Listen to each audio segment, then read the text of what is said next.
বিশ্বের সেরা খেলোয়াড় এবং সর্বকালের অন্যতম সেরা খেলোয়াড় হিসেবে গণ্য রোনালদো 5টি ব্যালন ডিওর এবং 4টি ইউরোপিয়ান গোল্ডেন বুট অর্জন করেছেন, যা কোনো ইউরোপীয় খেলোয়াড় হিসেবে রেকর্ড সংখ্যক জয়।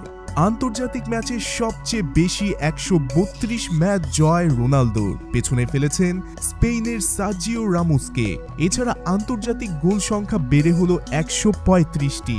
সব প্রতিযোগিতা মিলিয়ে তার ক্যারিয়ার গোল 910টি। বয়সটা যেন তার কাছে কেবলই একটি সংখ্যা।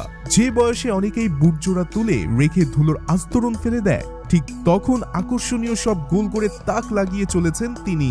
কোনো তরুণ খেলোয়াড়ের স্কিলও যেন তার কাছে পিছিয়ে থাকবে।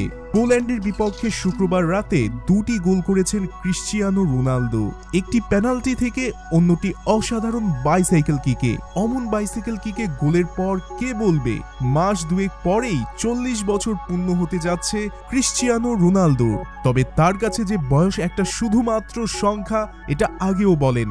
যে কারণে ওসব নিয়ে ভাবেন না, তাই তার প্রভাব এখনো পড়েনি মাঠের ফুটবলেও। সেই চির তরুণের মধ্যেই দাপটের সঙ্গেই খেলে যাচ্ছেন CR7। কিন্তু বাস্তবতা হচ্ছে বয়স বাড়ছে পর্তুগিজ বরপুত্রের। গোল পেলেও আগে সে তেজ কিংবা গতি নেই, তাই বারবার ঘুরে ফিরে আসছে তার অবসরের প্রসঙ্গ।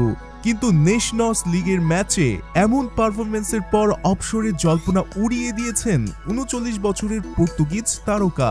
এই বয়সে খেলা চালিয়ে যাওয়ার চিন্তা তো দূরে থাক, 35 পেরোলেই অনেকেই বুটজোড়া তুলে রাখার সিদ্ধান্ত নেন, অনেকে যোগ দেন কোচিংয়ে।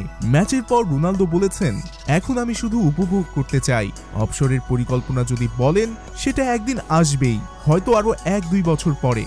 আমি জানি না, দ্রুত আমার বয়স 40 হবে, তাই এখন সময়টা উপভোগ করতে চাই। যতদিন তাগিদ থাকবে ততদিন খেলবো, যেদিন কোনো অনুপ্রেরণা থাকবে না সেদিন অবসর নেব। অবসরের কোনো আগাম ঘোষণা থাকবে না। নির্দিষ্ট করে না বললেও রোনালদো জানিয়েছেন 1-2 বছরের মধ্যেই আসতে পারে তার অবসরের সিদ্ধান্ত।